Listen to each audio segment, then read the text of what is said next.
All right, I don't think I'd be needing a microphone anymore because when I use the microphone, it doesn't register so well in the recording. That's why I prefer my natural voice. All right, so today we're gonna start with a major lecture. This is one of the major lectures here at Niner English. But before we begin, I'd like you to bring out a little paper. Do you have some paper? You're not prepared. She has paper. Okay, then let me just get you a piece of paper.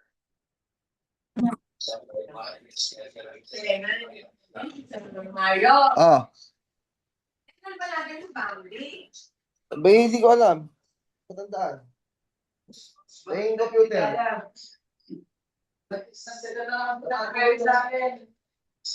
Ano may laptop? Di ba sabi din sa paraan? Tapos pinagagawa pa ako ng Pilipinas. Grades na grade 7. Ilang? Pati naman, sinabi na nga lang sa tatay niya, diba? Ulit niya yan, ingatan. All right, so for those who are on Zoom, you can still participate.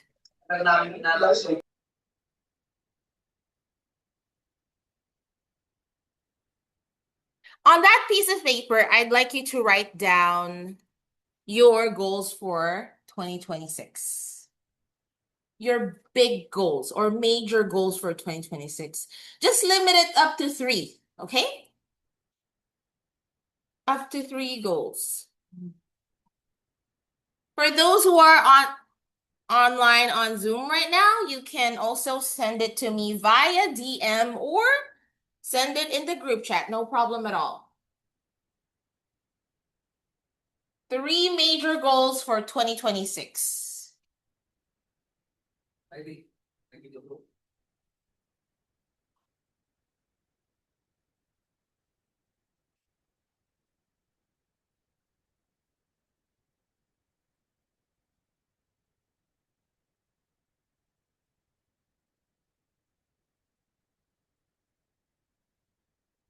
think Bob is done. Could you share with us one or all of them if you want? Okay, Sure. so I want to get my permanent residency, a major goal, Mm-hmm. and I want to get back into my shape. I Mm-hmm. mean to work out. Yes, okay. And then I just want to focus on myself, just me time. Wow, those are really amazing goals. I believe that prioritizing yourself is one of the biggest decisions and best decisions that you could ever do because you can't give what you don't have, right? If you yourself, you're not stable mentally, emotionally, and in all aspects of your life, that's the energy that you give to others, right? So I saw that the first on the list is for you to get your permanent residency, which means in order for you to get that, you need to hit your target score in IELTS. Okay, so how about the others? Thank you so much, Bob, by the way. One of the important things in IELTS test is to follow instructions. The instruction is list down 3 major goals. I'm giving you more time.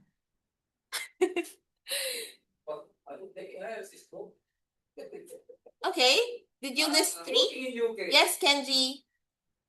The realistic goals, please, okay? Realistic. Okay, prioritize health and wellness. That's really good. I'm proud of you for adding that on your list. Okay, what else? Wow, okay. Achieve financial stability.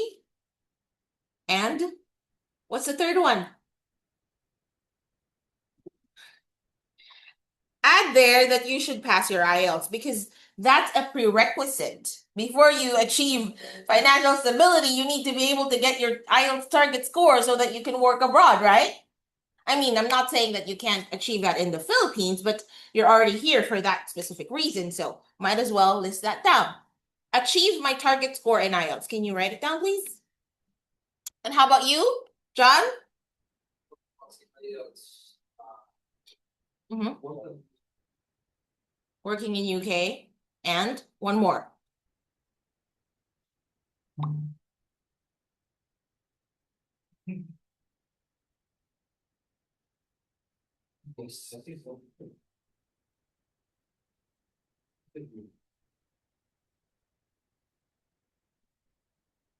Well, I'm not gonna let you finish it.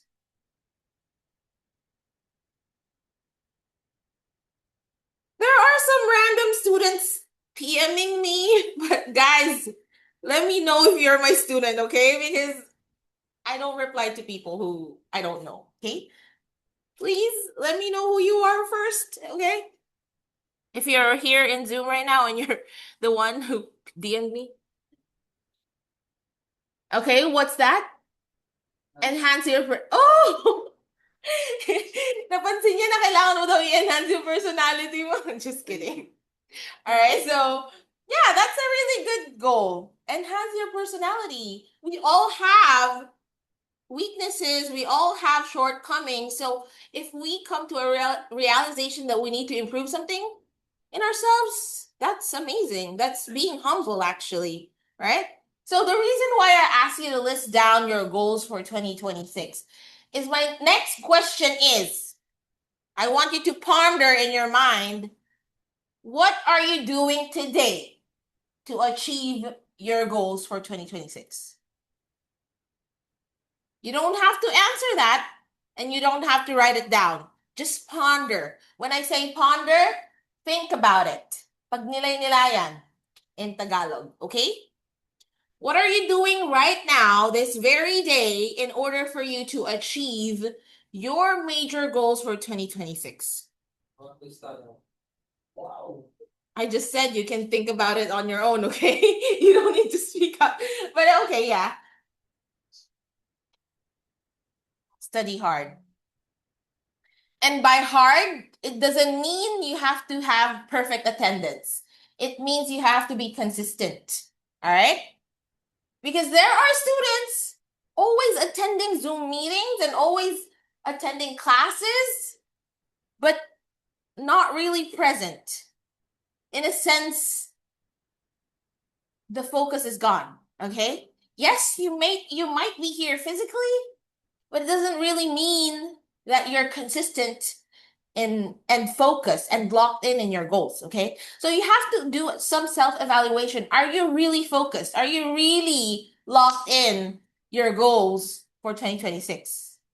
Right? Because if not, you have to do some wake-up call. Okay, do some self-evaluation.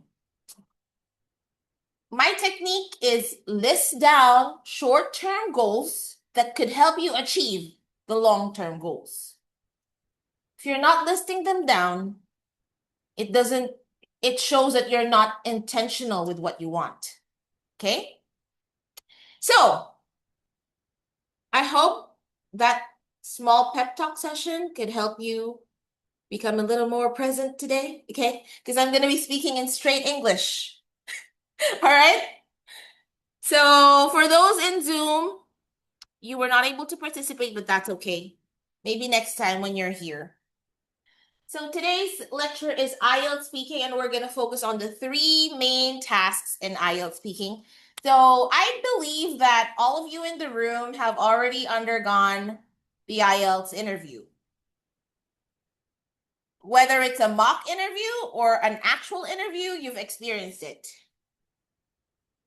I have here Camille, Neil, Rhea. I believe those 3 other students have already experienced that as well. I don't know Mario though, because I think I have never met you in person. So if not, this is the perfect opportunity for you to review speaking, because you're going to be needing it for the interview, and of course, not only for the interview, but also because in the country that you're going to migrate to, you will be needing to communicate in English. Based on your experience, Bob, how did enhancing your speaking skills help you live in Canada and survive there for 6 years? So you get more confident in the workplace. in the workplace. Yes. And communicate with everyone. Yes, because communication is very important. Why do you guys think communication is important? Whether it's verbal or nonverbal. Your thoughts and ideas. Exactly. Thank you so much, Bob. To share thoughts and ideas, right? And one more thing. To hey, can you please focus? Okay. To also avoid misunderstandings because it's always going to happen in the workplace. There's always going to be misunderstandings in the workplace, in any place, in relationships, in the family, in workplace, in school. There could possibly be conflict and miscommunication. But if you can effectively communicate your thoughts and ideas, then you can prevent conflict or resolve it. Okay? So,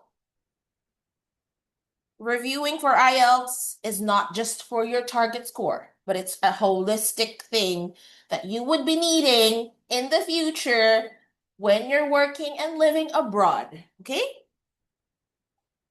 Because when you're there, of course, everything is new to you, right?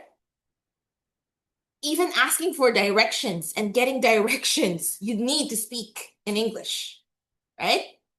You can't just use hand gestures. Well, of course, now we're so blessed we have access to the internet, right? But in the beginning, you need a little bit of adjustment period, right? Even though you have access to the internet and you have all the gadgets, sometimes it's not enough. Because I have a friend, he visited South Korea for a week, and he told me that he had a hard time communicating since most South Korean people are not English speakers. Yes. And he himself, he's not confident to speak in English. So when he was in Korea, he was having a hard time navigating the stores and the places that he wanted to visit. He could have spent so much more time exploring the area, but because of language barrier and technical difficulties, he even said that the Wi-Fi connection was not that stable. So, diba? There's always an edge whenever you have good communication skills, especially in English, because it's the top one international language in the world. Okay? I think top two is Spanish. I'm not sure, but it's part of top five, which I want to learn soon. Just sharing. Okay, so the goal for this lecture is for you to be able to have effective answers, to build confidence in your interview, and definitely to enhance your speaking skills. Originally, this lecture is entitled Speaking Skills Enhancement. I just changed it to IELTS speaking because I revamped the PPTs. All right. So this is the criteria for speaking assessment. We have fluency and cohesion, coherence. Fluency and coherence talks about how well you can communicate yourself, your ideas, your thoughts to another person. Okay? And coherence is all about, are your answers relevant enough to the questions being asked? And are they united in a whole that is easy for the other person to understand you? Okay, so fluency and coherence is really important. These four criteria make up for 25% each. All right? Lexical resource talks about your vocabulary bank. You'll be hearing me saying this a lot. Vocabulary is the foundation of your language skill. If you don't invest time in improving your vocabulary bank, all the other skills will be useless, right? Because vocabulary is the best weapon. Knowing the words and understanding how appropriate you should use them, how appropriately you should use vocabulary and lexical resource. It's highly important in IELTS and in communication.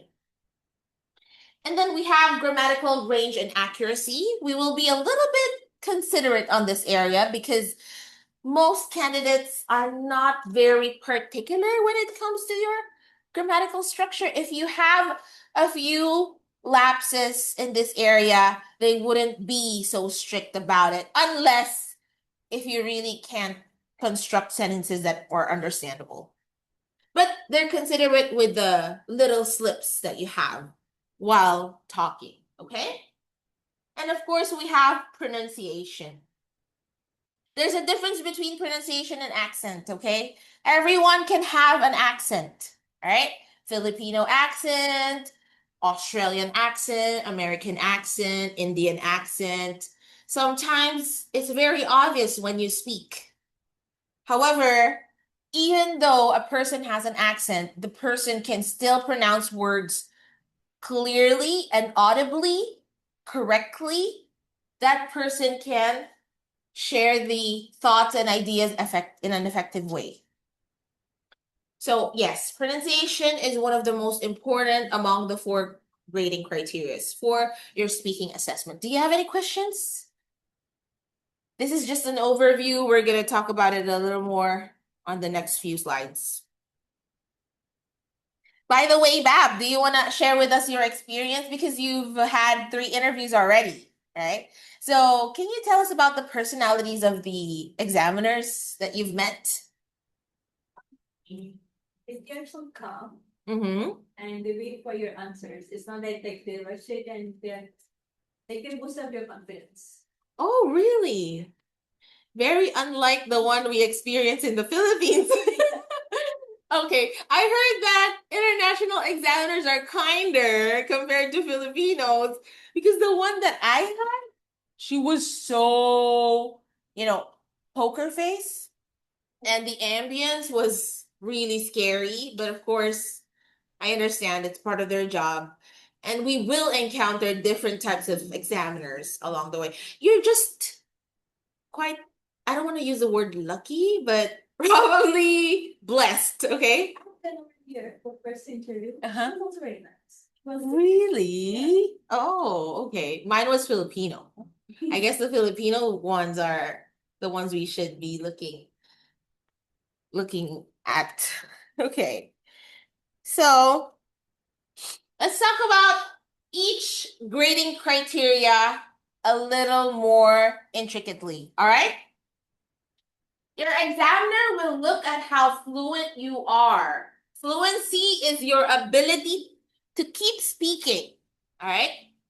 It means your ideas should flow naturally and continuously until you explain what you want to say effectively. Okay?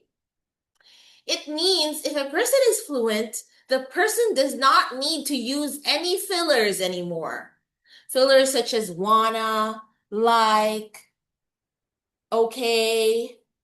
Those are unnecessary word utterances that your mind tells you should say because of too much anxiousness and nervousness. Okay? So, if you're fluent, you'll be calm and you'll just speak naturally. It's not about the speed, okay?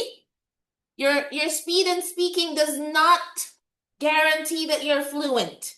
In fact, in IELTS speaking, the goal is for you to speak in a medium speaking pace. Why do you think it's important to maintain a medium speaking pace? Not fast, not too slow. Just medium. For the idea properly and for the time. Okay, do I only have one student here in this class? But thank you so much, I appreciate it. Bab said to deliver the ideas And for the time. and for time management. Deliver ideas accurately and for time management. Why are you smiling like that? Is it because you're super impressed with her answers? Okay. Any answers from people here on Zoom? Zara, why are you not here? I'm expecting you to be here, Zara. Well, I'll see you next week, right, Zara? Okay. There you go. Exactly what she said. What she said. Okay. So, you need time management. If you speak too fast, do you think you'll be able to achieve the 12 to 15-minute goal? Because that's the goal for you to be able to achieve 12 to 15 minutes of speaking in the interview. Okay? That's the ideal time frame. If less than that, like 7 to 8 minutes, you're already screwed. It just means that you did not talk enough or you spoke too fast. But speaking too fast does not guarantee a high score because maybe the examiner did not get what you said because you spoke too fast. And the tendency is when you speak too fast, you don't allow the other person to process the information. Okay? Let the person think about your answers by adding proper pauses every now and then. Okay? Not dead air. Magkaiba kasi yun. Dead air and proper pauses are different. There are pauses that are necessary in speech. Okay? To ensure better understanding, you need proper pauses. But dead air is the fact that it's really obvious that you don't know what you're gonna say next. Okay? Yun yung kapag humihinto ka na lang bigla. I'm sorry, I have to. Humihinto ka na lang bigla kasi hindi mo na alam yung sasabihin mo. Alright? Magkaiba yon sa proper pausing. Okay? The tendency is when you speak too fast, you can commit a lot of grammatical errors. You can commit a lot of pronunciation errors. Even I, in my level, if I speak too fast, I tend to omit certain consonant sounds. And I tend to misenunciate my vowel sounds. I notice that whenever I'm angry. Just kidding. Because I tend to speak so fast when I'm angry. And filtering your answers. Remember in IELTS, you don't always have to be honest, okay? But you have to make sure that the answers that you come up with are the ones that will lead you to expound your ideas. Because there are answers that could give you dead end, right? Because suddenly, let's say the question is, what's your favorite hobby? I like playing golf. Yeah, you like playing golf, but do you really know what the golf equipments are called? Do you know the proper lexical? Do you have lexical resource that could help you explain your hobby, which is golf? Because if not, then it's better to answer badminton, right? It's easier and it's gonna help you be more comfortable with your language. That's why it's important to maintain proper pacing in speaking. Okay. Fluency also talks about your hesitation. When we say hesitation, it means nag-aalangan ka na sumagot. Hesitation means you're not too sure of what you're gonna say. That's why you tend to stop and it causes what? Dead air, which is a really off thing to do during the interview. Because having too much dead air can reflect to you having low score in fluency. Right? So, you would only hesitate if you're unsure of what you're going to say. And you would only hesitate if you are lacking proper vocabulary. If you notice in every area that I talk about right now, vocabulary is in the core. All right? All right, fluency also talks about whether a student or a candidate does a lot of self-correction.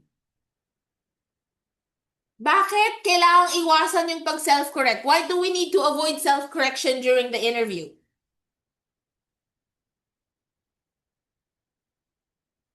Last year, my Zoom participants were so attentive and active, but today, what happened to you guys? We just had a 2-week vacation, and all of a sudden, everyone is nonchalant. It's okay, Bab. You can answer if you want.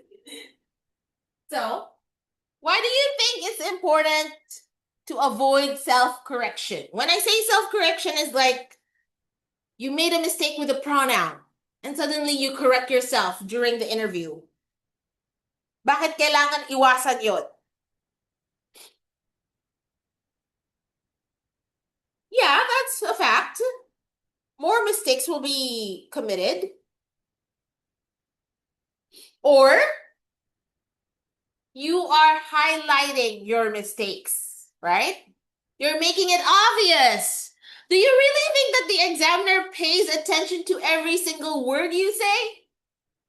Not really. It's not a writing output. The good thing about the speaking test is that you're not leaving evidence of your mistakes. Unlike in writing, there is evidence in your output, right? And the examiner will recheck it multiple times before giving you a score. But in speaking, that's it. There and there, your score is being generated as you speak.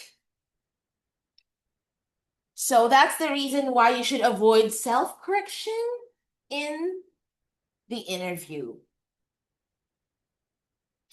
Okay. Repetition is also one thing. Repetition of words in speaking could indicate that your vocabulary bank is not enriched. Okay? It just means that you're not equipped with a lot of vocabulary words and lexical resources. Same goes in writing. Repetition of words can lower your score in vocabulary and lexical resource. So, you have to be resourceful. If you can't think of another word, describe the situation. Use other words. It doesn't matter if it's simple as long as you avoid repetition. All right? I'm not saying you have to force yourself to learn highfalutin words or complex vocabulary. If that's not your range, you don't need to. Kasi baka mamaya, magkamali ka lang sa paggamit ng words. You might end up misusing the words if you force yourself using complex vocabulary. All right? Because from the moment you construct your first sentence, the examiner already gauged your level. So don't fake it. Just speak naturally. All right?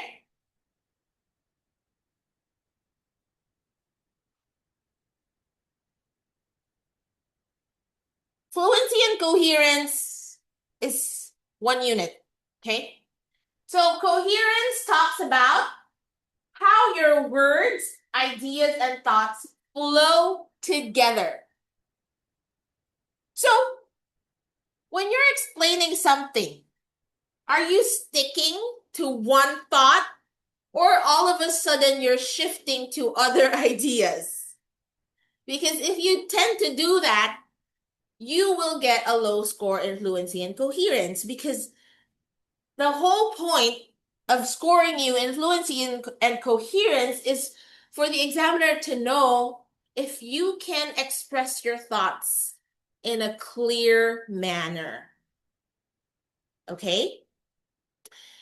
Because there's a difference between an appropriate answer and a straight to the point answer. Okay? Examiners don't like a lot of flowery words and paligoy-ligoy. They want you to be straight to the point first and then expound on your ideas.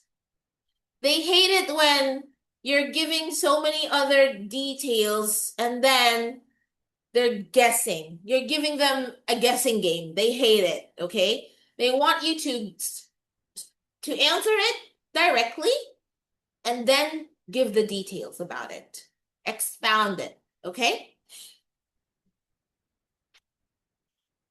There's a tendency for some candidates to give too much information, or what you call TMI, because you did not focus on understanding the question first. Or probably you're a little too nervous. Well, I get that. That's why it's important for you to attend coaching sessions weekly. The goal here is for you to be able to have 10 coaching sessions within your review period. But if you're in a hurry, like you, Bev, are you just here for a couple of months? I'm just professionals. I'm taking my exam last week of this month. Really? Oh, okay. But it's okay. I don't think you're I'm confident that you're gonna get your targets. So for those who feel like speaking is your weakness, you need to adhere. You need to commit yourselves to the standard, which is 10 coaching sessions, both in writing and in speaking, before scheduling an exam date. Especially for first timers who are gonna take their IELTS for the first time. Because repetition, like if you do the thing again and again, when you put yourself in the situation over and over, you build familiarity. Kapag familiar ka na sa ginagawa mo, then definitely it will lead to you becoming more confident, right? Everyone is not confident on their first time doing something, like riding a bicycle, starting yoga, going to the gym, right? The first few times that I stepped into the gym, I was so shy because I felt like all eyes were on me, but that's not true. None of the eyes are on me. Like everyone just does their thing in the gym, all right? They don't care about you unless you look like Ivana Olawi. Okay? Because of course she's a total head turner, right? So what I mean is everything can be worked out through practice and consistency.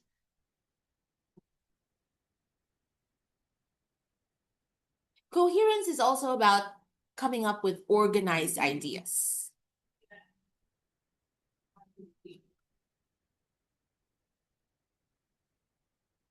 Come in. Are you a new student here? I think I saw you last year. Happy New Year. Ang random. Your name is? Noel. All right. Noel, we have a new student, Bob, and then John and Kenji. I like you guys to know each other, okay? Are you collecting stickers at Starbucks? Okay. Just asking. All right, so let's move on to the second grading criteria. Lexical resource. So lexical resource is simply vocabulary words, which I mentioned earlier is the core foundation of your language skills. Why? Because of course, if you don't know words and phrases and how to use them correctly, there's no self-expression that's gonna happen. By the way, you don't need to exert effort in taking photos or screenshots of this presentation because I'm gonna send a PDF file exactly the way it looks here on the screen, okay? So don't worry about it. Plus, I don't like being in your photos, photo bombing, maybe the angle is not right. Just kidding. Okay, so your examiner will consider the kind of words you use. Okay? Did you use the words appropriately in the situation? Or are you just trying to impress the examiner? Right? You have to make sure that you use them appropriately. Because appropriate vocabulary words will lead to clearer ideas and thoughts. Okay, as you can see here, words are supposed to be understandable, appropriate, and relevant. Okay, when we talk about relevance, you have to make sure that your answers are appropriate to the question. Because I have experienced so many times during coaching session, ang tanong ko lang naman, my initial question is, tell me your complete name. But the candidate goes on and says, hi, my name is John Patrick Ramos. I'm 27 years old and I'm single. Well, hello, guys. The examiner doesn't really care if you're single or not, okay? Plus, there's no relevance. You remove the relevance in the question because the only question was, tell me your complete name. Name, right? I don't really need to know if you're single or how old you are. But I understand. Probably that candidate was too nervous at that very moment. There's always room for correction. But sinasabi ko na rin sa inyo, I'm telling you, I'm sharing this to you so that you can avoid it from happening. Okay? Okay. I am advising you guys to also attend minor lectures in grammar, especially if you feel like you're poor in adjectives and adverbs, because adjectives and adverbs will really help you throughout your speaking and writing subtests. Okay? Any questions regarding fluency, coherence, and lexical resource? Yeah, sure. Okay, that's a very good question. Thank you for asking. So, yeah. Do you need to read the whole dictionary? Because, see, that's your initial thought. Should I read the whole dictionary? Oh my God, how many words are there in a dictionary? Do you afford to do that? When we say afford, we're not talking about money here. Do you have enough time to do that? No, right? So here is a strategy that I want to share with you. Since you can already anticipate the questions that will be asked on task 1, most especially, like your hobbies, everything about yourself, your likes and dislikes, your favorites, you have to focus on words, cluster words about what you're going to talk about. Okay? You know that the basic questions on task 1 is just, what's your favorite hobby? What do you do on your leisure time? If my favorite hobby is traveling and I'm into content creation, video editing, multimedia arts, then I need to study cluster words related to that topic. Because first impressions last. On task 1, you have to show that you're good, right? Now, on task 2, most questions are situational, all right? And if you review the PDF file that we repeatedly send you guys, you would build familiarity with all the topics that could come up. They just recycle them, okay? No matter how old the PDF files are, the questions will always be recycled. They might change the organization, the structure of the question a little bit. They're gonna change it a little bit, but it's basically the same thing. Actually, the questions in the PDF file are much more difficult than the ones on the actual exam. You're gonna get a copy later when I upload the replay video, and I will be attaching this PDF file and another PDF file with the speaking questions. And on task 3, this is a discussion that I had last Wednesday because we talked about the changes, the updates for 2026 IELTS examinations. And one of them is that they're not going to be too strict with topics anymore. Like they're going to give more on real life questions. But it doesn't mean that you're not going to prepare. It doesn't mean that you have to be laid back about the situation. Hindi tayo dapat magpakampante. You still have to prepare for the worst, right? Because if you're already trained for difficult questions, then on the actual exam, if ever you get easy ones or mid-level questions, then you're ready. You're equipped, right? So on task 3, the questions are about global issues. It's going to be more about global issues.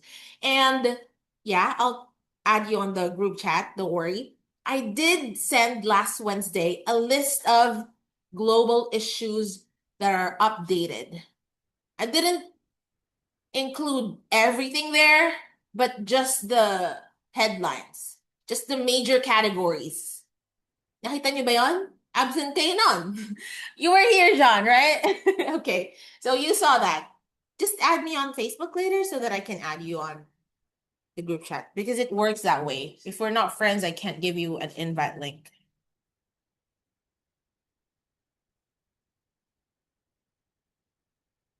So, was I able to answer your question? Okay, so that's great. Let's move on to the second part of lexical resource. Paraphrasing idiomatic language and less common language. The use of idiomatic language and less common words are important at higher levels. Okay? So kung hindi mo naman ina-aim ang band 7 pataas, if you're not aiming for band 7 and higher, you don't really need to review idioms. You don't really need to master collocations. But if you want to, you can. I'm not saying that you shouldn't, but I'm saying that if you're just aiming for low band scores, then it's unnecessary. As I said earlier, the examiner can gauge your level from the very few sentences that you're gonna come up with on the initial part of the interview. So there's no point in trying to impress the examiner. If that's really your level, she or he will accept it. Okay? Kesa naman, you try too hard with highfalutin words and complex vocabulary, then end up misusing them. That's gonna give you a higher chance to get a lower score, right? But if you're aiming for band 7 and up, then go ahead. Review those areas more.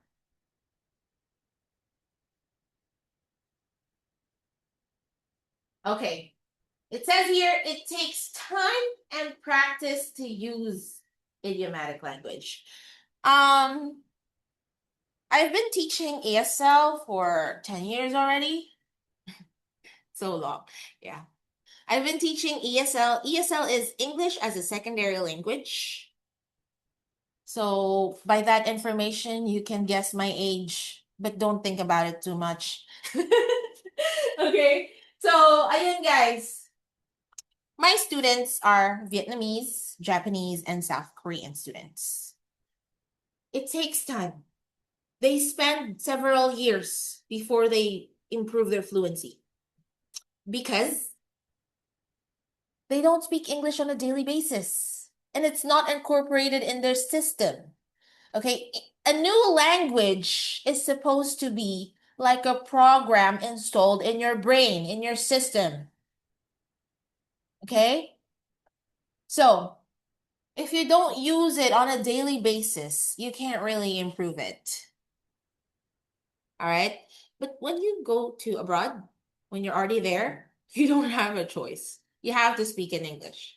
So, can you compare your English proficiency before going to Canada and now that you've lived there for 6 years?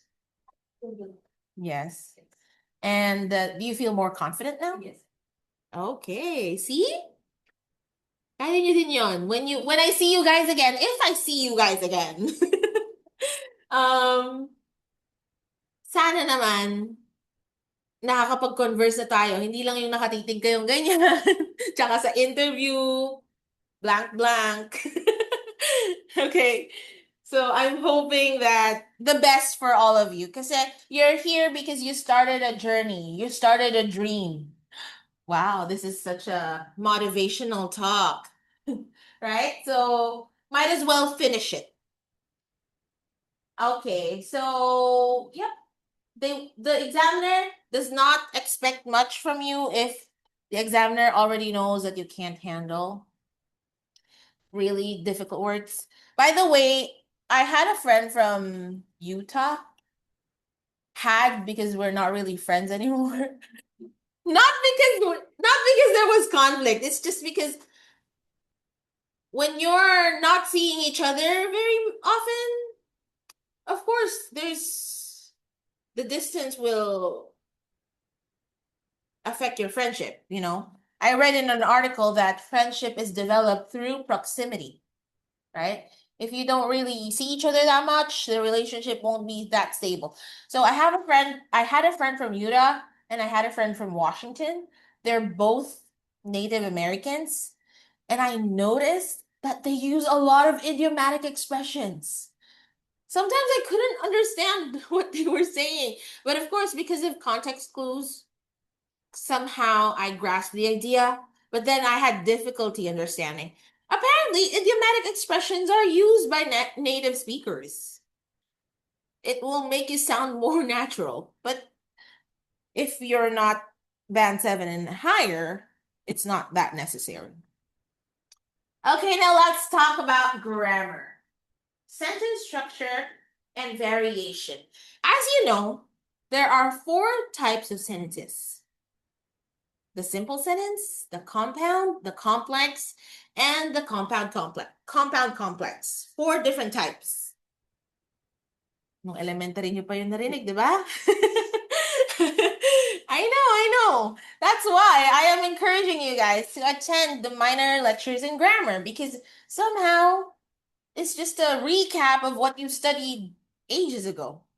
Ages ago. I'm assuming that was ages ago. All right? So, definitely, if you just come up with simple sentences, it just means that your proficiency level is not that high. So now, if you want to get a higher score in grammar, you have to be able to master those 4 types of sentences because you need to use variation. When we say variation, don't just stick with one type of sentence. You have to be able to use different types of sentences. Okay? You have to be versatile in your sentence structure. All right? So,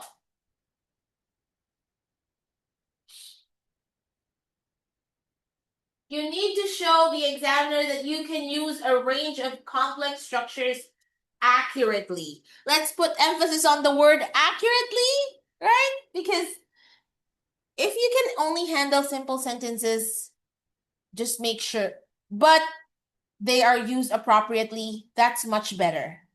Then trying to use complex structure, but then you know to yourself that there's a lot of lapses.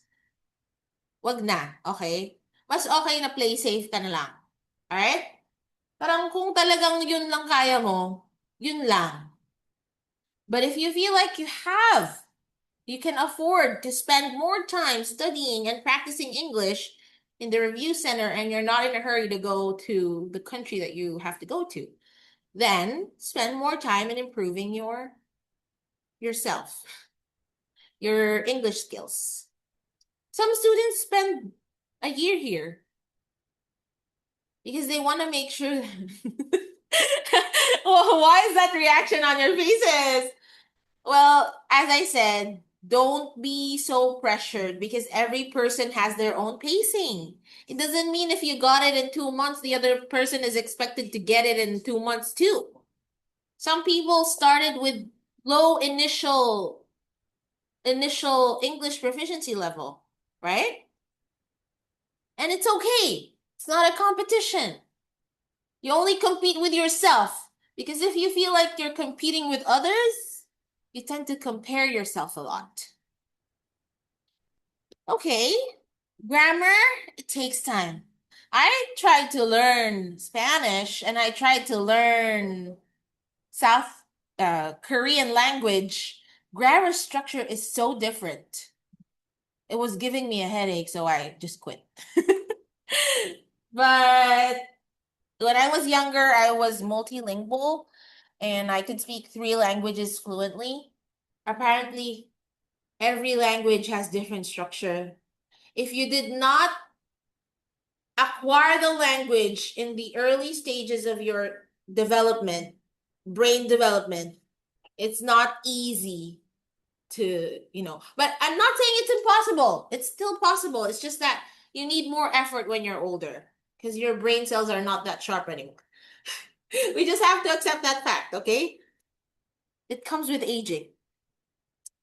Okay, grammar, number of errors. It is also important to try and limit the number of grammatical errors you make.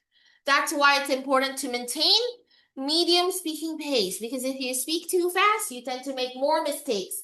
Simple mistakes in articles. When we say articles, and the. If you make simple mistakes, that's already counted.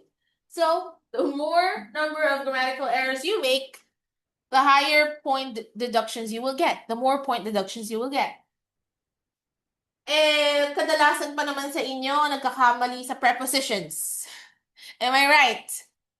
Prepositions, it might sound simple, but everyone interchanges prepositions. Even when you're talking about dates. My birthday is in May 19. Did I use the correct preposition?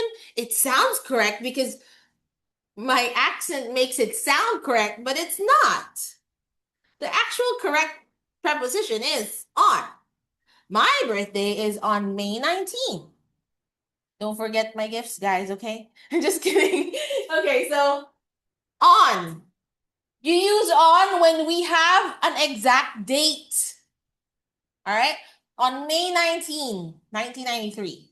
Oh my gosh, don't compute, okay? So if I say that my birthday is in May, that's correct. Because I did not give an exact date. Sabi ko lang, basta within May, birthday ko. Okay? But if I use the preposition on, I'm talking about a particular date. When is our next lecture? It's on Saturday. Because Saturday is specific. Okay? It's tomorrow, actually, with Sir Kevin. Be here. Are you going to be here tomorrow? You're going to meet Sir Kevin. Tell him that you're Manveer's sister. All right. Subject-verb agreement. Does your subject agree with your verb? In everything, guys, agreement is really important. In all aspects. And yeah, could you share with us why are you so happy, John? I really want to know. I have 2 friends. Single. So then obviously I am happy. No, no, single kid. Single. No, no, I'm not saying so. Oh my. Earlier she was single, but now that you're asking, she has a boyfriend. I'm just kidding. I'm just kidding. Payamangan pala to eh. Kenji's answer depends on who he's talking to. Just kidding. Nag-gets mo yung sinabi ko? Uy, joke lang. Okay, so it's already been an hour. Let's continue the lecture after a 5-minute break. Let's have a 5-minute break, guys. Get coffee. Wake up, everyone who's sleeping in the house right now. And we're going to discuss the last grading criteria for speaking, which is pronunciation. Last but definitely not the least, okay? Because pronunciation is one of the most important grading criteria in your speaking test. Because it assesses how well you are understood. Okay? You can't be easily understood if you don't pronounce the words correctly. As I said earlier, you can have an accent, you can have Ilocano accent, Visaya accent, Visaya accent. It's okay. Don't laugh because Visaya people are better in English compared to Tagalog people. You didn't know that? You've never been to Visayas, I know. I've been there because it's my dad's hometown. And my cousins are really good in English. No, Leyte. Oh, sour. Alright. Yeah, Waray. They speak, but I can't speak Waray. I understand them a little bit, but I can't speak because I only visited there for like Alright. a week or something. And I noticed that people in Cebu and Waray people, they're really good in English. Because in Cebu, I think they incorporated an English only policy, especially among college students. So they're really competitive in that area. Okay, so your examiner will be listening for how easy it is to understand you. Okay? Why is pronunciation so important? Because words in English, only subtle changes in your pronunciation can alter the meaning of the words and can also lead to misinterpretation. Okay? And we don't want that, right? We don't want you to be misinterpreted by the examiner by the simple use of short I and long E vowel sound in words such as bitch and beach, right? There's a big difference there, guys, so be careful. There are so many beaches in the Philippines. Make sure you enunciate the long E vowel sound correctly, or else you're gonna get yourself in trouble. Okay? All right, we don't want to offend anyone during, that's the least priority, to offend the examiner. We don't want that. So we need to make sure that the words we utter are pronounced accurately. Okay? I'm actually natatawa ako because one of the students DM'd me and said, "Hey, Ma'am Shannon, I already got my IELTS score." And I said, "Really? Congratulations." And then she showed me it. And then she was like, "I sounded like you when I was in the interview." And I said, "Really? That's something to be proud of." So that's why it's important for you to immerse in the language. When I say immerse, avoid watching local Filipino movies or local Indian movies as of the moment. Just focus on English. Because what you hear is also what you imitate. Well, if you notice, if you have friends or family abroad, when they come back to the Philippines, they have that swag, that accent, right? Because that's how people talk in that area, and they adopt that. Okay? Especially if young kids migrate to abroad, madali na lang ma-acquire yung accent nila doon. But somehow you're gonna acquire it too. Because you need to blend in with your environment. I adjust my accent depending on who I talk to. Like with my students, this is how I sound like. With my husband, not really. It's more like Barok English. Let's go. He needs to understand me, kasi, right? And when I talk with my friends, it's really different as well. And of course, when I talk to people who are, how can I say this? Let's just skip that. Let's just skip that. Pronunciation is very important, right? And when it comes to pronunciation and speech delivery, it's very important for you to have proper intonation. Your tone must also be appropriate because hindi lang naman yung words na sinasabi mo ang importante, but the way you deliver it is important. Your tone.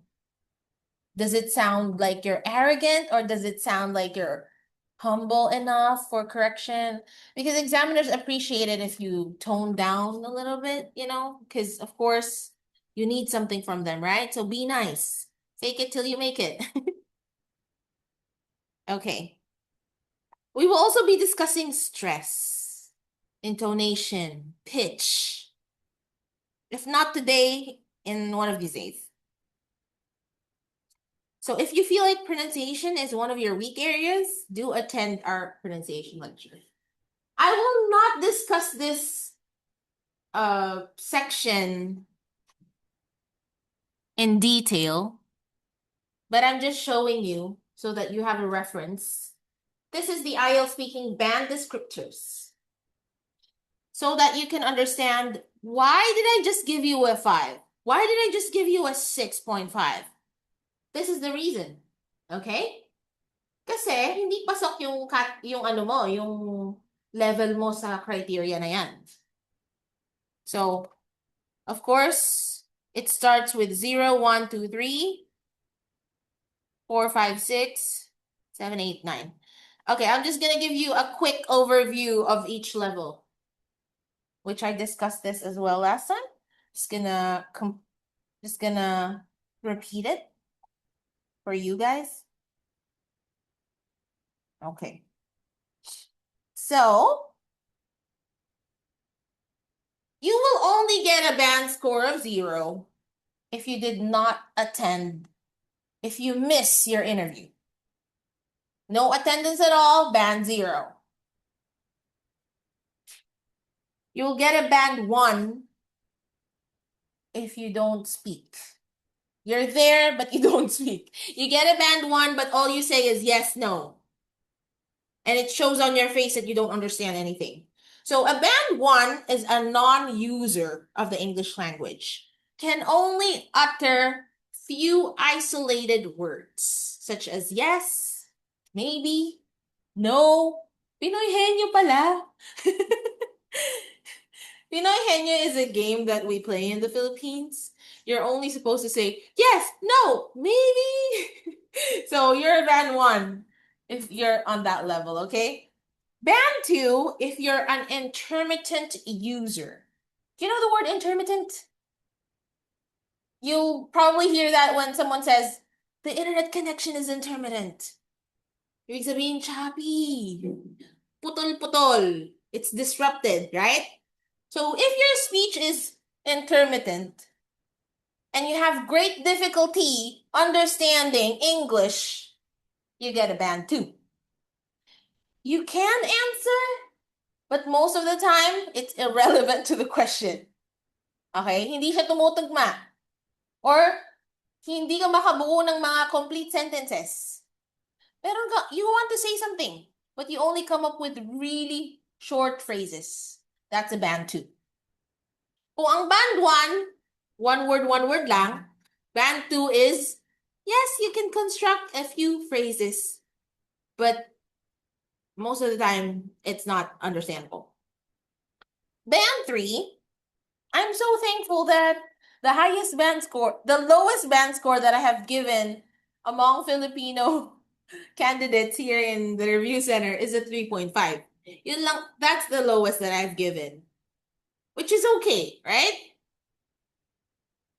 You don't have to feel bad about it because we all start somewhere. You just have to label your band. You need to identify what band you are because you have a target, right? If you don't know where you're at, how would you know how to improve towards your goal, right? So it's important to be transparent here. That's why we give you scores after a coaching session. You're a band 3.5. You need to work on your grammar, basically everything, in order for you to move to the next level, okay?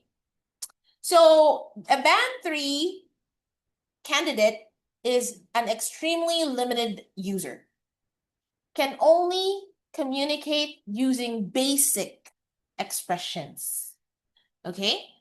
Band 4 is a limited user of the English language, has basic competence in familiar situations. So a band 4 candidate is a person who can communicate Only when the topics are familiar, but cannot discuss high-level topics like global issues and high-level words. Okay. Band 5 is a modest user. This person, candidate, can already have partial command of the language. When we say partial command, it means yes, can construct sentences, full sentences, but makes a number of mistakes, a lot of mistakes. Nahihirapan ako magsalita, guys, because of my braces, actually. So anyways, let's continue. The show must go on. A band 6 is a competent user. So who among you are aiming for band 6? You need a score higher than... Your name is? Noel. I'm so confused, sorry, because there's another student here. His name is Neil. So it's just one letter. So Noel, Neil. Okay. So Noel, you have not undergone a speaking coaching session with either of me and Sir Kevin, right? Yesterday. You were here yesterday. What score did he give you? He didn't give you a score? Why?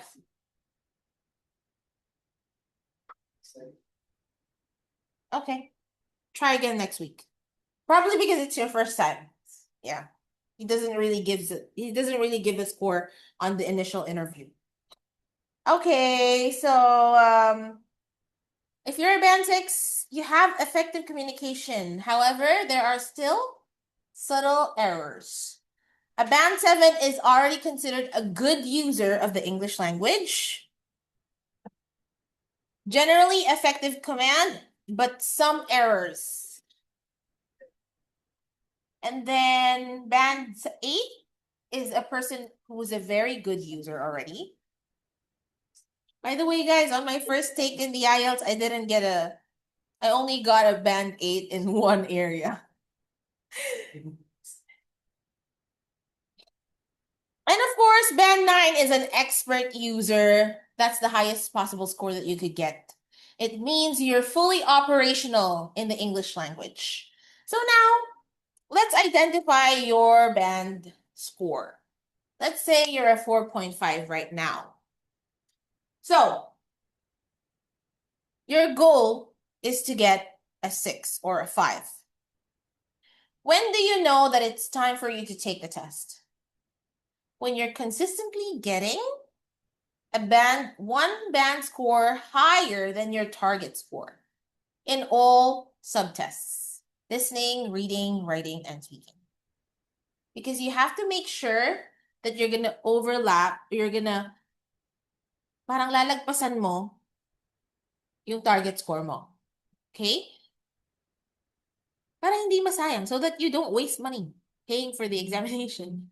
It's 14K, right? Is it 14K or 13.5? Ooh. 18. Is it 18K now? Are you sure? How do you know that? I'm gonna ask. You 40? Oh.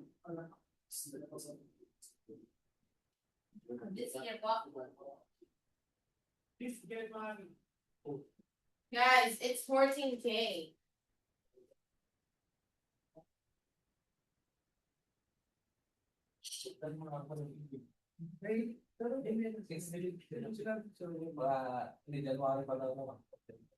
If you need a link kung saan makikita nyo yung band descriptors, I'm gonna send it later in the group chat. Yung mga PDF, ma'am, sabi dito. Yes, of course. I'm gonna include the PDF files as well. Like,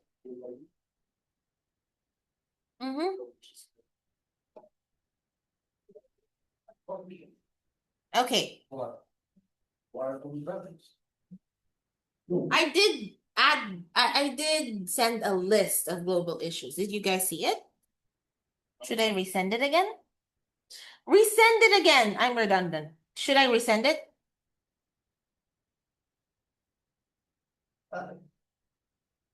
Kakasend ko lang nito nung ano eh. I'm just gonna reply to it with an emoji. With a check mark emoji. Current global issues. I did give an assignment for the students who were here last Wednesday. I know you were here, John, last Wednesday. What assignment did I give you? Oh my God, you forgot already? If you forgot it means you didn't do it. I gave an assignment and I said, search for one global issue and study it. Huh? You left earlier last Wednesday? As far as I remember, you did not leave earlier last Wednesday. No, the assignments. I think you were physically present, but you were not spiritually present. I'm just kidding. Naglakba yung kaluluwa niya. His soul was like soul searching. Soul searching! Okay, so let's talk about task 1 or part 1 of your speaking interview. Can you please read it, Kenji? What's involved? This is your chance to show your. Okay, go ahead. What's involved? In this part, the examiner introduces herself and checks your identity. Then the examiner asks you general questions on some familiar topics, such as home, family, work, status, or interests. Wow, very impressive. Gusto ko yung work, cities, or interests. 2 syllables yung interests. Usually Filipinos would say interests. 3 syllables. But if you're a little bit of a fluent speaker, you say interests, right? Have you been to Australia? Yes. How many? How many times?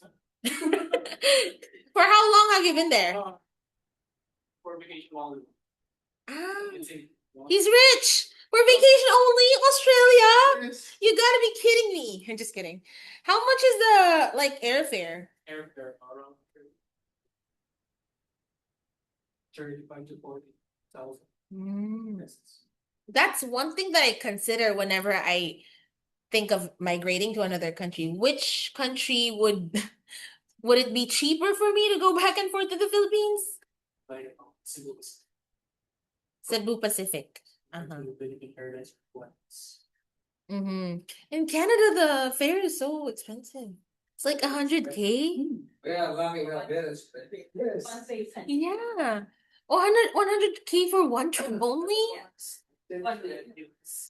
That's already a YSL. Just kidding. So in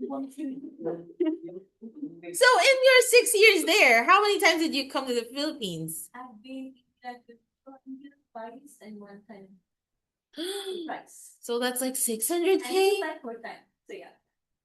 That's like 1 million now? Just kidding. All right, so mas mura pa din sa Australia, right? If you go back and forth. Don't you opt for the promos or anything like that? Like 10% off. That's why I don't want to go to Canada. It's so expensive. I want to be able to visit my country because I'm loyal to my country. I'm just kidding.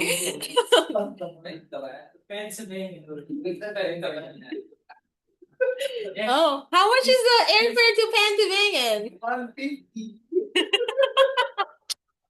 Oh, via bus. Via bus. Okay. 150 pesos. We're talking about 150 pesos. What, really? Your family owns that? No. Then what? How old are you, by the way? Akala ko 20. 28. Ang taray, 28. Iba talaga magaling Australia. Okay, so you were only visiting to Australia because you have family there. So how did you improve your speaking skills? to I'm just communicating with friends and family. Which So, since you've been there for several times already, what made up your mind to migrate there? Because you're taking IELTS to migrate, right? So, what convinced you? So, suddenly, all of a sudden, you wanted to take it seriously, or it's just because of your age and you feel like the pressure? You feel the pressure?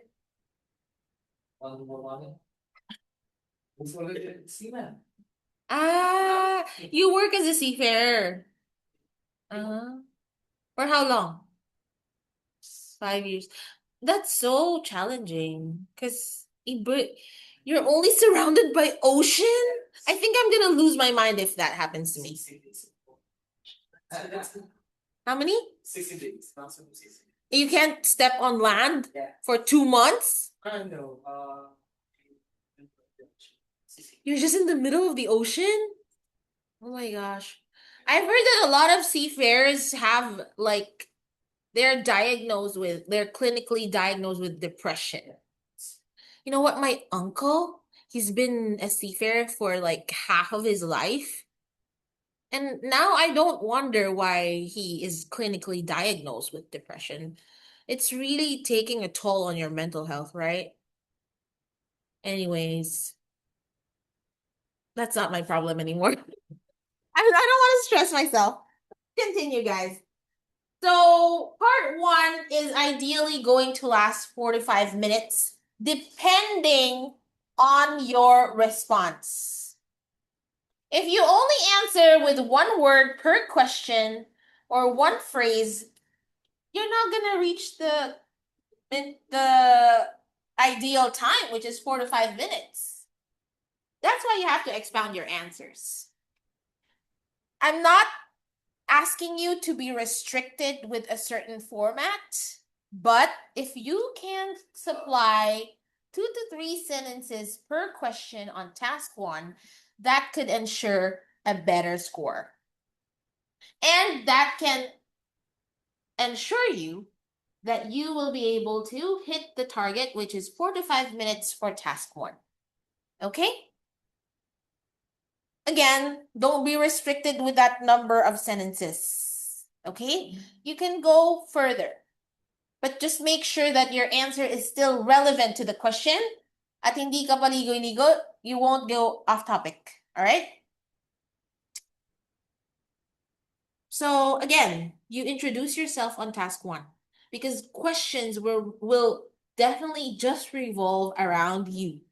Your favorites, your likes and dislikes, your interests, your family, your educational background, and your work experience or experiences.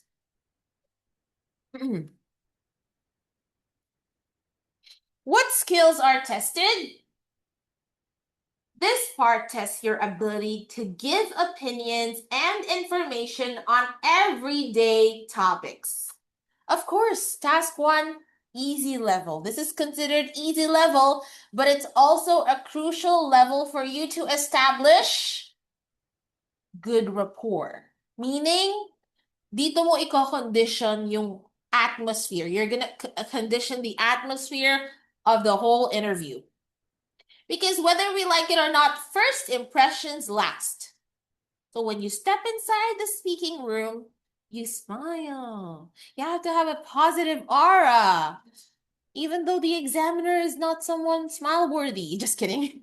Because my examiner, she was a total nerve-wracking examiner. Like, tinarayan niya talaga ako. Like, when she first talked to me, the first thing she asked me to do is present my ID. It was a meter long. The table is a meter long, and of course I was nervous. So I was sitting across from her and I presented my ID. Of course, she won't be able to read the details because I was just like 1 meter away. So she was like, I can't see it from there. With that poker face, guys, with that poker face. And of course, I should not show that I was intimidated at that very moment. So I said, "Oh, sure, I'm gonna come closer." So yeah, that's what I did. It's okay. It's just part of the challenge, all right? But speaking part one, this is where you establish a good impression. And if I were you, express your thoughts more on task one so that you can release the tension. Okay? So, in order for you to avoid being asked a number of different questions, what you do is substantiate your answers on each question so that you can consume the ideal time, which is 45 minutes. Okay? Try avoiding saying no. Okay? Instead of saying no, let's say, sorry for that. Let's say the question is, do you enjoy traveling? But your real answer is no. You don't really enjoy traveling because you're already in your mid 30s and you just prefer staying home, peace and quiet, Your back hurts most of the time, so you just want to relax. You don't have enough social battery. Your answer is a no. But that's a dead end answer. So what do you say? What do you say? You invent something, okay? Well, you can say, in my 20s, I love traveling. I've been to these places, yada, yada, yada. And then you can say, but at my current age, I'd really just prefer staying home, cozy and comfy in my bed and watching Netflix, something like that. Okay? Try to elaborate your answers instead of just saying no, which leads to dead end. Okay? Right. So these are the common questions on part one. Personal information, home, and accommodation. Earlier, Bav asked me, how can you improve your vocabulary? If you already know that these questions are more likely to come out on task one, then you should know for a fact how to explain your home. Words that are related to home. Okay? Because definitely it might come out. Describe your home. I live in a apartment or a house. What is it called? In Dubai, most workers live in partitions. But in the Philippines, most people would live in houses or apartments. If you're in the higher end of society, you might live in a condo unit. So those words, you have to be familiar, okay? It's a two-story house. It's a bungalow house. The exterior, the interior, how to describe. You need to also know those vocabulary words, right? Because they're most likely gonna come up in your interview. Topics about studies or work. You have to be able to explain your course. You have to be able to know the words and lexical resources related to your major. And most probably the question would, if you're still studying, the question could be, what are the career opportunities in that major? You have to be able to know what those are, right? Hobbies and free time.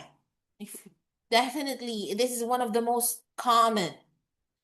If you're gonna say that your hobby is to go yachting, yachting. Or probably the question is, talk about an expensive activity. What are the expensive activities? It's a very subjective question because I understand expensive is defined differently depending on a person. Maybe something expensive for me is not expensive for you. But that's already expensive for me. But let's come up with answers that are common sense. Yachting is expensive. Traveling is expensive. Eating in a fine dining restaurant is expensive, right? Those general information, they have one common denominator. They are considered expensive. So you have to know them, those. Your hobbies as well, like playing badminton, playing billiards. Just make sure you can expound them properly. It means you have proper vocabulary words and lexical resources. Daily routine. Family and friends. Ayan. One of the most common, family. Let's talk about your family. Everyone gets confused in this question because there are people here. There are some candidates who can't answer it because they're confused. Am I going to talk about my immediate family? Or am I going to talk about my ex-wife? Okay? Because there are candidates who have ex-wives. I encountered that. Okay, so let's define immediate family. If you're not yet married and you still live with your parents, they're your immediate family. Okay? If you're already married and you have your own family, you have a spouse and kids, they are your immediate family. Okay? So don't get confused. Now, if you're not married on paper, but you're living under one roof, that's called a common law partner. Yes, you can still consider that person your family. Okay?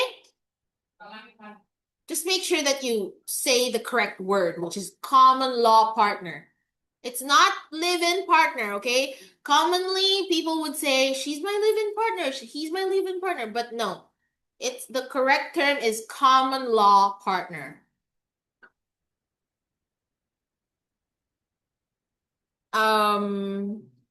You have to know how to explain the general facts and then the details. For example, I have a big family.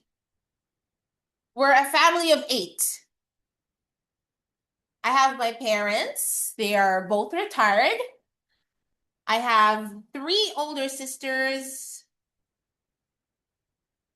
Let's do the math correctly here.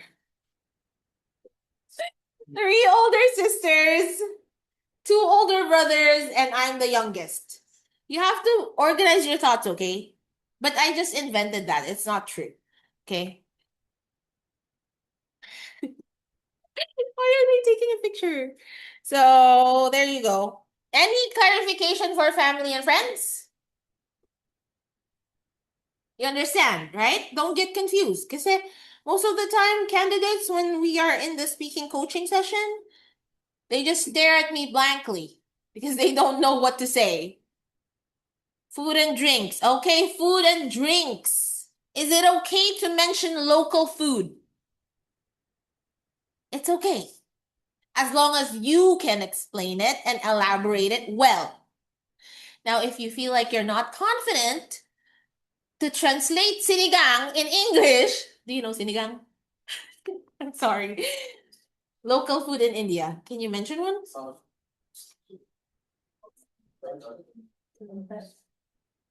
Can you say something easier for me to? What are common Indian food? Biryani. Okay, biryani. Biryani is now an internationally known dish. So you can mention it. Because it rings a bell, right?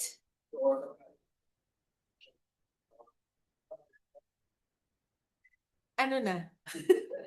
Kaya nyo yan.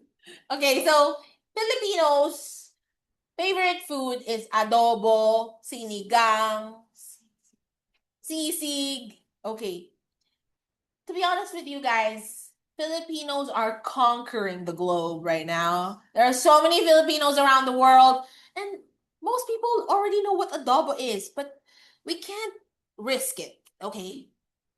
What if the examiner doesn't know because she's too old to know about those things? Or he's too old? So, if you can't explain what it is, just mention an international dish. Like it's easier to explain roast chicken, right? It's easier to explain spaghetti, pizza. What you do in order for you to make it more unique, add a personal touch to that, like your experience to that. Growing up, my mom used to cook pasta every weekend. So now my favorite food is lasagna. Like that. Just to make it more personal. Okay, John, please read, John. Read. Yes. Namutla siya bigla. What's involved? Part 2. The individual long-term seminar gives you a task card, which tasks you to talk about a particular topic.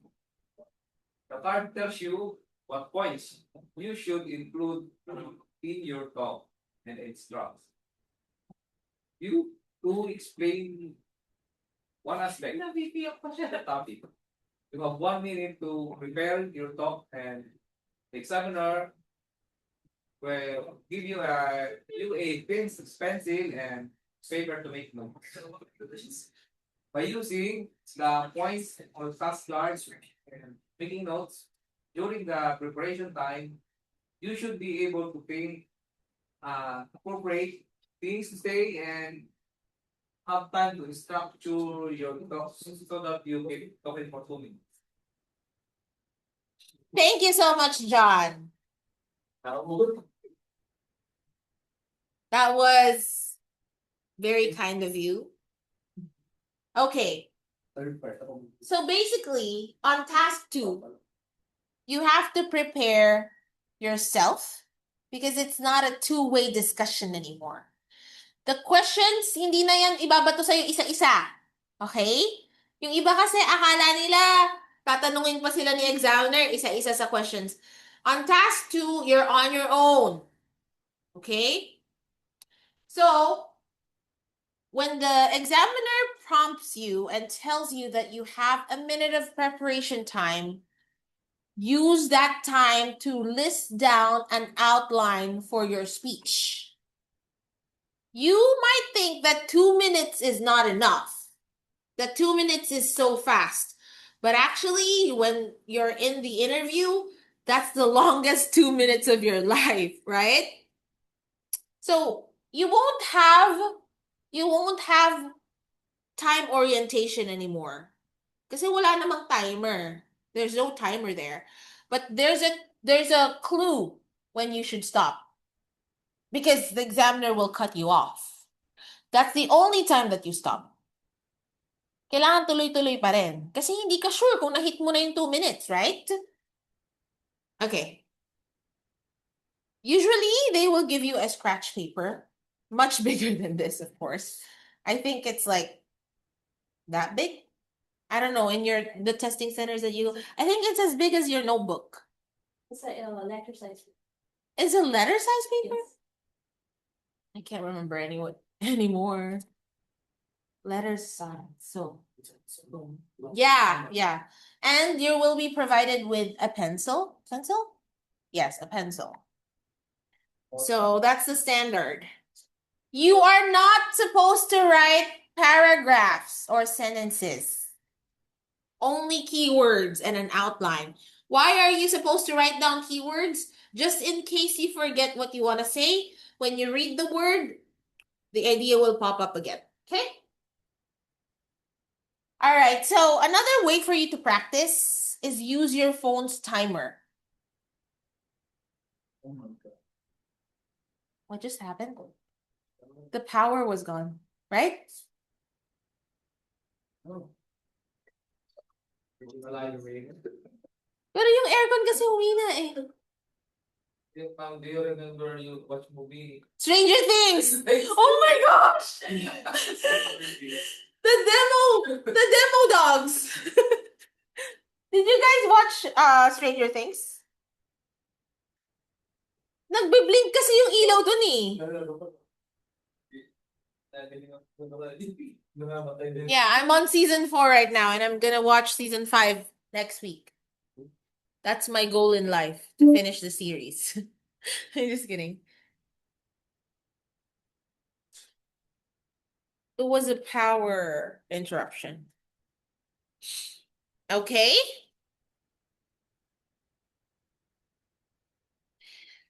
Just as how you complete the task description on writing, you have to be able to complete the task description here too.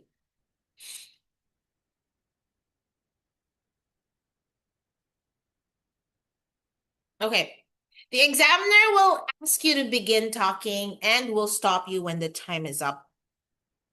So yes, ideally, part 2 or task 2 of your speaking test is going to last 3 to 4 minutes. Do you have any questions? Oh, I thought you were raising your hand. Okay. So the speaking part 2 will test your ability to speak at length on a given topic. Okay? Let's take a look at some examples. Describe a person you admire. What will happen if you miss out on a bullet point? What do you think, guys? Any answers?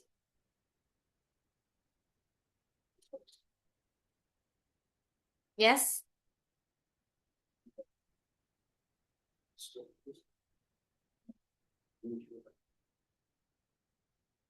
What will you end up getting if ever you miss out on a bullet point? Kagaya lang yan sa writing. Same goes with writing, guys. If you miss out a bullet point, it will lead to point deductions because they're there for a reason. Okay? You need to incorporate your answer. Eh, paano naman, ma'am, kapag nasagot ko na lahat, if I already answered everything, but the examiner hasn't stopped me yet. I've already answered everything. That's why you have to practice using your phone. I-timer mo yung sagot mo, okay? Use a timer, use a recorder. It's good to use a recorder because you can replay your answer and listen to it and evaluate yourself. I know not everyone is a fan of themselves because some people are like, I don't want to listen to myself. I hate it. It's cringe. But for the sake of practicing, just do it, okay? So, time management is very important here. Make sure that you expound each point, but make sure that you'll be able to cover everything within those 2 minutes. Ibig sabihin, it just means don't over don't give too much on one question. Kasi baka you might end up losing time for the rest of the other questions. Okay? Now, what I do in order for me to reach the 2 minutes, even though I answered everything, you can add more information about the topic, but just make sure that it's still relevant to the topic. Make it personalized. Can you give me some of the questions that came out in your IELTS exam? It was about the birthplace, Mm-hmm. the hometown, Mm-hmm. and then the cultural differences, like about the one cultural thing that you admire. Uh-huh. Wow, that's nice. What's the one cultural thing that you admire the most then? It was like structures, like making structures from the sculpture, art, and these techniques. Ah, you mean the buildings in your country? Like this sculpture, Ah, the ones that are like in tourist attractions. Oh, you have that a lot in your country. Wow, interesting. I've always wanted to go to India or Nepal. I've heard many good things about those places. Okay. I actually have a friend from Nepal. Is Nepal just near India? So, Varanasi. Have you heard of that? Is that a place in Nepal? Yeah, that's what he told me. He's in Varanasi, Nepal. We've been friends since I was 17 years old. Oh my God. That's like 15 years ago. But we don't talk that much anymore because he's married already. He owns an aromatherapy shop. It's gone. But I am surprised. Okay. Does anyone want to try this out? I will give you a sample answer later. If you just want to look at it, ganito kahaba. Ganyan kahaba yung 2 minutes. Okay? Does anybody want to try out answering this speaking task card?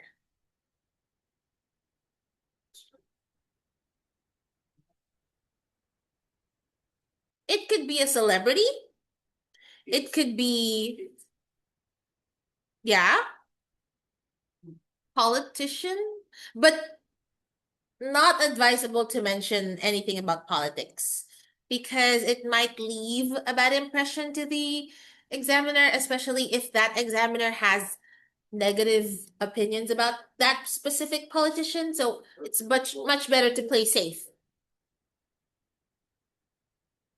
It could be your parents, your sibling, your best friend, your spouse, right? So kapag ba describe a person you admire, who's the first person that pops up in your mind? Baka naman isagot niyo myself, ah. Don't answer myself.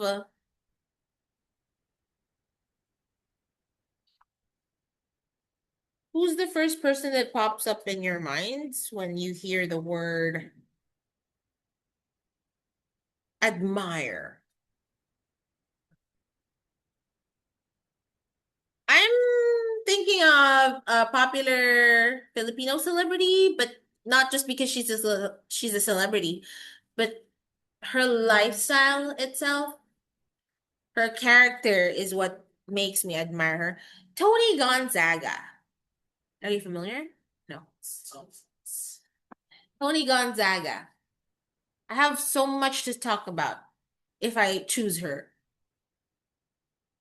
But if I were you, choose someone you know well. Because you need to expand your answers. Who the person is, how did you know him or her? Paano daw kayo nagkakilala? What are his and her likes? Oh no. What is what she is like? Characteristics of that person. And explain why you admire this person. So there should be situation, there should be context to prove your point that this person is admirable. Okay, let's take a look at the example here. I'll give you a moment to read it. Sorry, baka hindi nyo nakikita yung nasa baba. You might not be able to see the last few sentences.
Okay. What have you noticed in this sample answer? The advice that I gave you earlier. Choose a person close to you. So the person that this sample talks about is his or her mother. It's common, but you can make it unique because it's your personal experience with your mother. And I believe every individual is unique, right?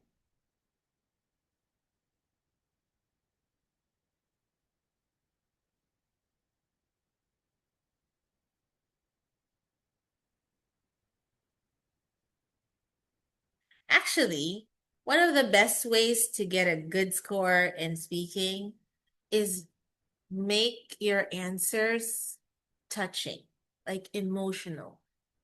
Well, not to the point that you'll end up crying, okay? Because when you end up crying, you won't be able to talk anymore.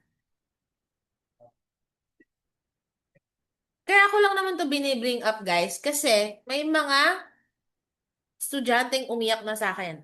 Hindi dahil nakakatakot ako. Some students already cried during our mock interviews. Not because I was intimidating or I was threatening, not at all. Just because the questions triggered their emotions. That's why I advise them, filter your answers. Don't opt for answers that will lead to extreme emotions. Because if you end up crying during the interview, wala na, you won't be able to talk anymore. Your voice is gonna be husky, your audibility will low down, right? So yeah, that's why the ideal times that you need to take up your coaching session is 10 at least, right? It means in 2.5 months, you're consistently attending coaching sessions in order for you to achieve 10 coaching sessions. But if it's a crash course like Bob's, then yeah, just as long as you're here. You're gonna leave already at the end of the month? Oh, really? For vacation?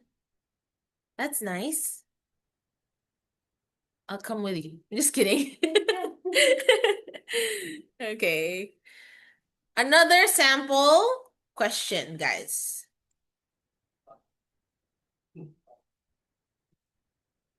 Describe a place that you would like to visit in the future. Make sure that the country that you chose, if ever you're gonna choose another country, is a country that you know about. Okay? Because if you don't know about that country, how well are you going to explain it?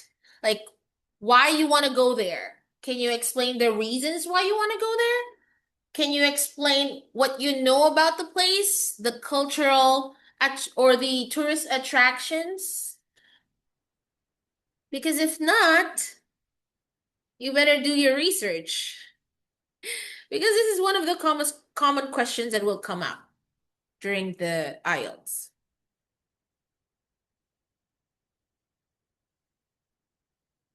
If I were going to answer this question, I think I'd choose the Big Apple, New York. It's my dream to go there. Just because I saw how they threw the confetti during New Year's Eve, I also discovered that they use real people to like throw the confetti. It's so magical. But of course, there are also other reasons why I love New York. I want to visit Times Square. The theater shows there, definitely. And the park, Central Park. Like, did you see the landscape? Like, Central Park is really in the center of the jungle, the concrete jungle. Na-imagine nyo ba yon? Nakita nyo na ba yung aerial view? Have you seen the aerial view of Central Park? It's just such a big park in the middle of a concrete jungle. How amazing is that? You can't even libot. You can't even walk around Central Park in a day. It's that big. And because I'm inspired by Michelle Che, she's a South Korean vlogger who has long migrated to the States, but she's a vlogger now. If you want to improve your English, watch her vlogs. She's really good. And she lives in New York. She documents her life there. Very inspiring. And she's just so cute and pretty, okay? Kayo, where do you want to visit? Mm-hmm. How about you? Italy. That's one of the countries that I want to visit too. Italy is just. Do you watch Emily in Paris? Really? But in that series, she featured Paris and then she featured Italy. She's about to feature Greece soon. Have you been to any European countries before? Not yet. But of course, I think you've been to some Southeastern Asian countries, right? I've just been to that. Canada and Philippines. Ah, okay, okay, okay. Have you explored in the Philippines? Which places here? Like the mountains, the hilly areas. You like hiking? Oh, wow. I don't like it. Oh, wow. I don't like it. Oh, really? I don't There must be a reason why. Like I was very younger when I fall in the pond. I didn't know the swimming, so that's my Oh, trauma. it's a childhood trauma that you still need to like overcome. Thing is, we're total opposites. When I was as young as 6 years old, I was swimming, like free diving already. Seriously, because I lived in Greece for 7 years. From 5 years old to 12 years old, I was there. That's why during my early developmental years, I learned English and the language there in Greece, which is Greek. And the thing is, everyone in that country loves water, loves the beach because they want to get a tan. O, di ba nagkwento na lang ako dito? What time is it? Oh, we still have 15 minutes. Okay, I'm gonna show you guys the sample answer to that question. A place that you would like to visit in the future. Kenji, it's Japan. So if you want to go to Japan, if it's the country that you want to visit in the future, you have to know this information about Japan. Okay, I'm giving you 2 minutes to read it on your own.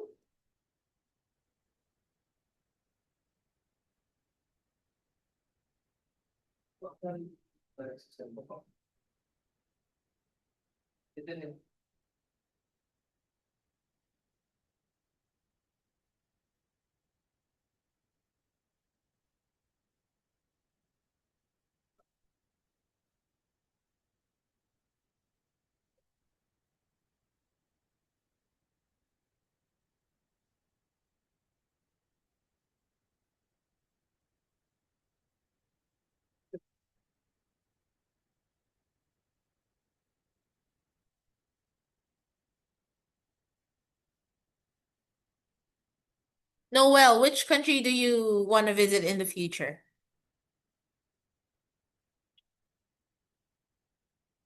Which countries have you been to?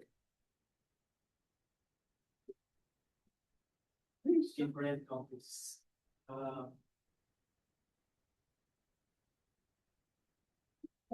Norway.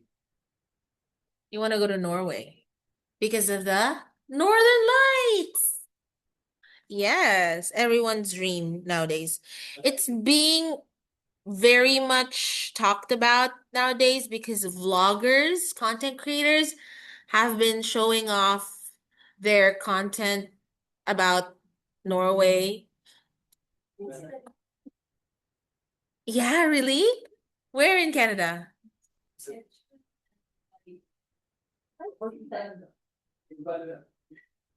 Northern Lights. Guys, there's so much to see in Canada. I heard that there's a city in Canada which is like European structures. So it's like you went to Europe and to the States at the same time. Have you been there? Woo! Show me your photos. Just kidding. Okay. Hmm? Yes, yes, that's right. Where? In Norway? You've been to Norway? Really? But why do you want to go there again? What do you do for a living? Why have you been traveling so much? No, Generational wealth? I'm just kidding. it's just being. But what's your profession, by the way?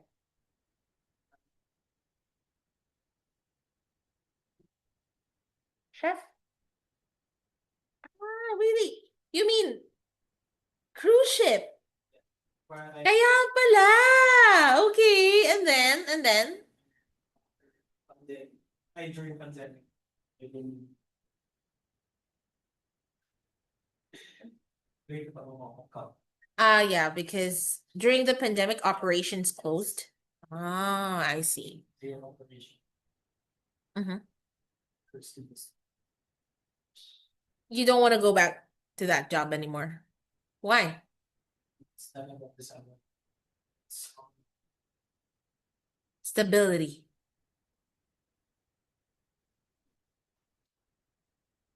Character development. Actually, I've heard a lot about that job and the things that it entails.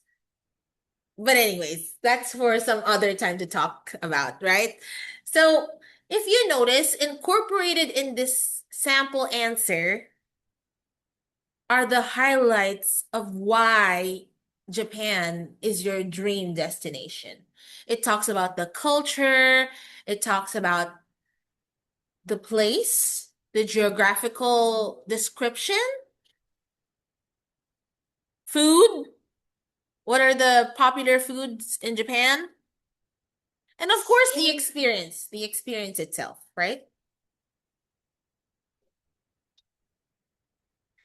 This is also one of the common questions, guys. But we don't have time anymore, so just read it in the PDF file. Okay, before we end, let me quickly discuss speaking part 3. You might think that part 3 is not important, but it's actually the most important part of your IELTS speaking test because on part 3, the examiner will discuss issues related to topic 2, task 2, but higher level of complexity. Okay?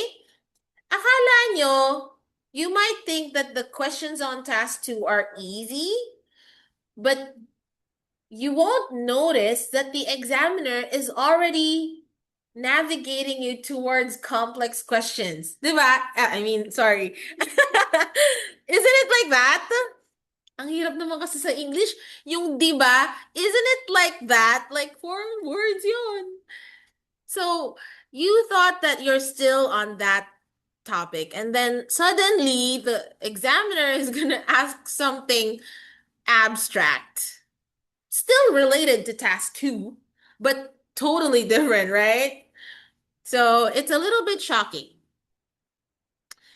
So why do you need to give your best in part 3? Because the questions here will assess your critical thinking skills, your analytical thinking skills, and your ability to express your ideas in variations. Okay?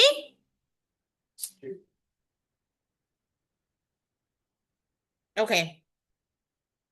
On task 3, you have to be able to come up with 3 to 4 sentences per question. Okay? And make sure that you organize your answers really well here because that's actually what's being assessed. Now, if ever man it comes to a point that you have zero knowledge about the topic that is being asked, it's okay to be honest. Because IELTS is not an intellectual test. It's just a test how well you understand and how well you can express yourself in English. But let's say the topic is something that you never encountered in your life and you have zero knowledge about. It's much better for you to just say it honestly and admit the fact that I'm sorry, I'm not very knowledgeable about this particular topic, but don't worry, as soon as I go home, I'll do my research about it. It sounds better to be honest than to pretend like you know about the topic and then you end up saying nonsense stuff.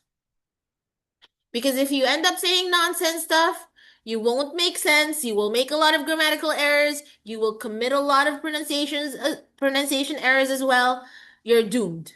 So much better admit the fact that you don't know anything about the topic so that the examiner can give you another question. Okay? But I'm not saying that's the first thing that you're going to resort to. Exhaust all efforts first. Like ask the examiner to repeat the question so that if the question will be repeated, you can somehow process the idea a little more. Pero kung talagang walang-wala, like zero, dead end, then admit the fact that you don't know anything about that topic. Okay? So these are the common questions on task 3. Why do people admire others? This is relevant to the first sample. Describe a person you admire. If this is what you get on task 2, now this is what you will get on task 3. What qualities make a person admirable? Do people usually admire famous individuals or people they know personally? Which do you think is more meaningful, admiring a celebrity or admiring someone in your life? How does admiring someone influence people's behavior? Do children today admire different people compared to the past? Do you think society focuses too much on celebrities? As you can see, same topic with task 2, but much more difficult. Okay. Now, let's go back to the question, to the second sample. Describe a place you would like to visit in the future. So the topic is about traveling, right? So that's why the questions on task 3 will be like this. How does tourism benefit a country? Are there any negative effects of tourism? Should governments limit the number of tourists in some places? Why is experiencing new cultures important? Do people learn more from traveling than from reading books or watching videos? How can tourists show respect for local culture? Brace yourselves because task 3 is indeed very challenging. Hindi porket last ng part to ng exam, just because it's the last part of IELTS speaking, it doesn't mean you're gonna take it for granted. Just to finish the test. It's actually where you should showcase most of your speaking skills. Okay? More tips to improve your band score in speaking? Very simple. Again and again. Undergo a minimum of 10 coaching sessions. Practice speaking English regularly. 24/7 if you can. Okay? While you're sleeping and dreaming, it's in English. Yeah. Attend speaking related lectures or face-to-face or via Zoom. So,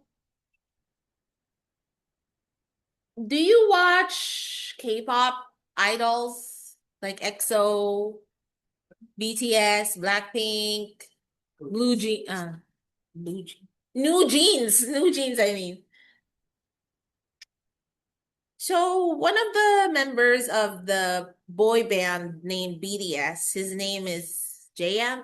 No, I forgot his name. Pero most of the members can't speak English. He's the only one who can speak English fluently. And when he was interviewed in the Ellen DeGeneres show, how did you learn how to speak English? Most South Koreans can't speak English fluently. The only thing he said, I watched English series. That's called immersion, okay? Because your ears, they adapt to it. And once they do, you will learn how to speak it eventually, okay? So it requires effort. But you're willing to do that effort because you have a dream, right? Remember, what you do today will affect the results of your actions. I mean, what you do today will result to your future. So be responsible, okay? Subscribe to my YouTube channel. It's Miss.S. And if you have some inquiries, you can email me, not DM me. Just kidding. All right. So that's the end of our lecture for today. If you don't have any questions, then let's call it a day.